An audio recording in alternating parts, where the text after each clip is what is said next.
손흥민 11호 골 직접 지켜본 에버튼 구단주, 미국 최고 재벌, 경기 직후 손흥민에 직접 찾아가 파격 제안, BBC, 손흥민.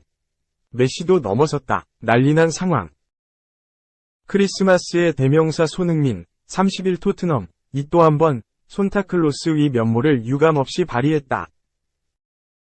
그는 크리스마스 이브인 24일, 이하 한국 시각, 2023에서 2024 시즌 잉글랜드 프리미어리그, EPL, 18라운드에서 11호 골을 장렬시켰다. 지옥 여정이 첫 상대는 에버턴이었다. 그는 전반 18분 결승 축포로 토트넘의 2대1 승리를 이끌었다. 3연승을 질주한 토트넘은 4위, 승점 36로 올라섰다. 선두 아스널, 승점 40, 과위 승점차는 4점에 불과하다. 11골 -4 도움을 기록 중인 손흥민은 득점 부문에선 엘링 홀란, 맨시티 14골, 모하메드 살라, 리버풀 12골에 이어 3위를 유지했다. 또 EPL 통산 114골을 기록, 이언 라이트, 은퇴 113골을 제치고 단독 23위에 자리했다. 다음 고지는 공동 21위 스티븐 제라드 알 이티파크 감독과 라힘 스털링, 첼시이다. 둘은 120골을 기록 중이다. 손흥민은 박싱데이 26일을 포함한 크리스마스 주간에 유독 더 빛난다. 2016년 12월 29일 사우스햄턴전에서 첫 골을 쏘아올린 그는 2017년 12월 26일 사우스햄턴을 다시 만나 한 골 -2 도움을 기록했다. 2018년에는 12월 24일 에버턴전서 2골 -1 도움, 사흘 뒤인 27일 본머스를 상대로 멀티골 2골을 터뜨렸다. 2021년 12월 27일 크리스탈 팰리스전에서 쐐기골을 터뜨린 그는 올해도 기분 좋은 흐름을 이어갔다. 손흥민도 반색했다. 그는 크리스마스는 항상 흥미진진한 시간이다. 우리는 이틀 동안 즐기고 빠르게 돌아와야 한다. 톱4가 우리의 목표며 계속 나아지고 싶다고 말했다. 많은 고국 팬들의 응원에 대해선 어떻게 말로 표현해야 할지 모르겠다. 토트넘 유니폼을 입고 뛰며 이렇게 큰 응원을 받는 나는 세상에서 가장 운이 좋은 사람인 것 같다. 정말 감사하다고 미소 지었다. 올 시즌 EPL이 드디어 반환점을 맞는다. 손흥민은 또 실전을 준비 중이다. 토트넘은 29일 오전 4시 30분 원정에서 브라이턴과 19라운드를 치른다. 이어 31일 오후 10시에는 본머스와의 20라운드가 기다리고 있다. 그러나 토트넘은 마냥 웃을 수 없다. 캡틴 손흥민이 새해 벽두에는 없다. 그는 본머스전을 끝으로 1월 13일 개막하는 카타르 아시안컵 출전을 위해 토트넘을 떠나는 것이 유력하다. 아시안컵은 국제축구연맹 피파 위무 차출 대회다. 첫 경기 2주 전 소집이 가능하다. 대한민국은 15일 오후 8시 30분 바레인과 조별리그 2조 1차전을 치른다. 클린스만호는 웃는다. 위르겐 클린스만 A 대표팀 감독은 28일 아시안컵에 출전한 26명의 명단을 공개한다. 간판인 손흥민이 절정의 골감각을 유지하고 있어 더없이 발걸음이 가볍다. 다만 합류 시점은 여전히 협의 중인 것으로 전해졌다. 손흥민은 주장으로서 팀을 비우는 것 자체가 어찌 보면 눈치 보인다. 중요한 선수들이 많이 다친 상황 속에서 자리를 비우는 것 같아서 팀과 팬들에게 죄송스럽기도 하다. 면서도 나한테 있어서 대한민국은 너무 중요하다. 대표팀으로 가는 것도 너무 소중하다. 대표팀을 오랫동안 해오면서 얼마나 소중한 자리인지 너무나도 잘 안다. 잘 조율해서 분명히 좋은 날짜를 찾을 수 있을 거라고 생각한다. 고 말했다. 수비수도 못 제치는데 그냥 중앙 미드필더로 쓰자.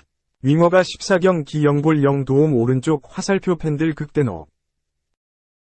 축구 매체 트리뷴화는 25일 한국 시간 안토니는 이번 시즌 프리미어리그 14경기에 석골을 넣지 못하고 있으며 일부 메뉴 팬들은 안토니를 다른 포지션으로 기용해야 한다고 생각하고 있다. 라고 보도했다. 안토니는 브라질 선수답게 개인 기술과 드리블이 뛰어난 선수다. 주로 우측으로 빠져서 상대 수비수와의 1대1 대치 상황을 자주 연출하는데, 이 상황에서 자신의 화려한 기술을 바탕으로 상대를 제쳐낸다. 또한 왼발 킥력이 상당히 좋다. 킥을 바탕으로 우측으로 빠져있는 상태에서 중앙으로 접고 들어와 슈팅과 패스를 시도하는데, 하프 스페이스에서 감아차는 슈팅과 크로스가 날카롭다. 슈팅뿐만 아니라 라이트백과도 호흡이 좋아 연계도 곧잘한다. 2020년에 하킴 지에의 대체자로 아약스에 영입된 안토니는 곧바로 주전으로 활약하면서 32경기 9골 8도움을 기록한다. 시즌 종료 후 여러 클럽들이 안토니에게 관심을 보였고, 그 중에서 FC 바이에른 뮌헨, 맨체스터 시티 FC와 링크가 뜨고 있었으나 결국 팀에 잔류했다. 2021-22 시즌에도 아약스에서 주전을 차지한 그는 총 30경기 10골 8도움을 하며 여전히 자신의 기량을 뽐냈고 2022년 드디어 그의 아약스 감독이었던 에릭 텐 하흐의 픽으로 맨유에 입단하게 된다. 지난 시즌 그는 엄청난 이적료에도 불구하고 실패한 시즌이 됐다. 물론 활약은 준수했지만 결국에는 1억 유로, 약 1413억 원의 가치를 하냐고 물어봤을 때 전혀 그런 활약을 하지 못했다. 안토니는 이번 시즌도 프리미어리그에서 아직까지 득점도 도움도 기록하지 못하고 있다. 맨유는 23일 한국 시간 영국 런던의 런던 스타디움에서 열린 2023-24 시즌 잉글리시 프리미어리그 EPL 18라운드 웨스트햄과의 경기에서 0에서 2로 완패했다. 이 경기에서도 안토니는 선발 출전했지만 별다른 모습을 보여주지 못했다. 전반 18분 가르나초가 왼쪽 사이드에서 롱패스를 받은 뒤 중앙에 있는 안토니에게 패스를 했고 안토니가 받아 오른쪽 사이드로 벌리려고 했지만 아무도 받지 못하며 멍청하게 소유권을 내줬다. 또한 전반 19분 안토니는 역습 상황에서 오른쪽 사이드에서 웨스트햄 선수 3명을 두고 드리블을 치려고 했지만 바로 저지당해버렸다. 안토니는 이 경기에서 73분을 뛰며 2개의 기회 창출, 33%의 드리블 성공률, 6번이 공격 지역 패스, 6번이 리커버리, 38%의 지상 볼 경합 성공률을 보여주며 평점 6.5점을 받았다. 안토니는 패스를 놓치고 나쁜 위치로 자신을 몰아넣으며 경기 후 결국 많은 팬들을 화나게 했다. 팬들은 그는 중앙 미드필더 포지션에서 유용할 것 같다. 브루노 바로 뒤가 좋겠다. 그 포지션에서 더 예측할 수 없을 것 같다. 수비를 중시하는 중앙 미드필더는 어떨까? 그는 볼 컨트롤이 있고 5m 패스를 할 수 있으며 수비에 대한 인식이 있고 매우 열심히 뛰는 것을 좋아합니다. 이 모든 특성은 수비형 미드필더에게 필수적이다 라고 말했다. 또한 그는 윙어가 아니기 때문에 수비수를 상대할 능력이 없는 것 같고 이로 인해 공격에서 많은 문제를 야기할 뿐만 아니라 수비도 쉽지 않다. 변화를 위해 그를 왼쪽에 배치하는 것이 좋겠고 적어도 전진할 때 올바른 발로 크로스를 할 수 있어야 한다. 등등의 반응을 올렸다. 3. 성공하면 경질, 실패하면 벤치. 감독을 향한 레전드의 쿠데타 오른쪽 화살표 실패 후 낙동강 오리알 신세.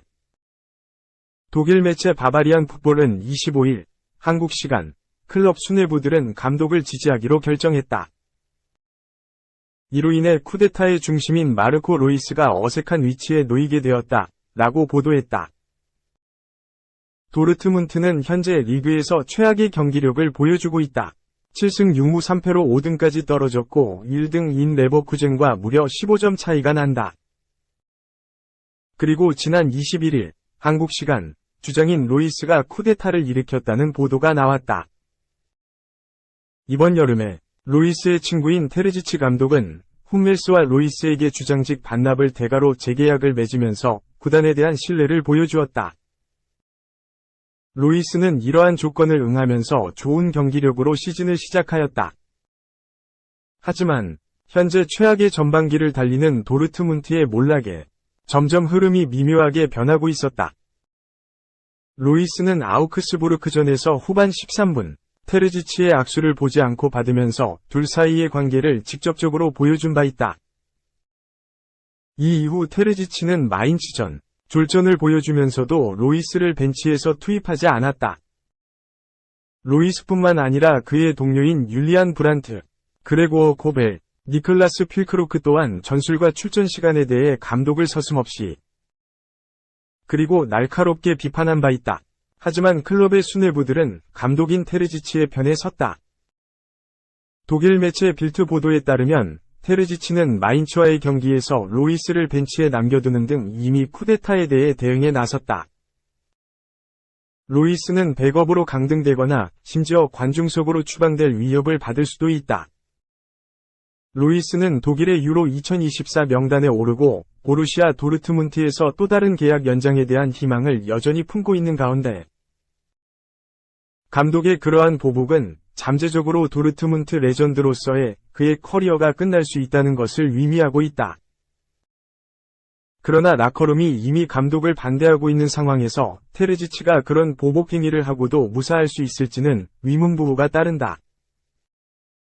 로이스는 주장 자리에서 물러났음에도 불구하고 여전히 팀 내 중요한 인물이자 팬들이 가장 좋아하는 인물이다. 그 와중에 크리스마스 이브에 마르코 로이스는 도르트문트 팬들에게 감사 인사를 전하기 위해 영상 메시지를 보냈다. 그는 올해 팬 여러분들의 엄청난 서포트에 감사하다는 말을 전하고 싶었다 라고 말을 시작했다. 그는 이어서 때때로 그게 쉽지 않다는 걸 안다. 하지만 당신이 우리 곁에 있어. 주고 어떤 시대에도 항상 우리를 지지해줘서 우리는 여전히 매우 감사하고 있다 라고 덧붙였다. 수뇌부들이 테르지치를 지지하며 경질하지 않은 상황에서 로이스의 미래는 과연 어떻게 끝날지 끝까지 지켜봐야 한다.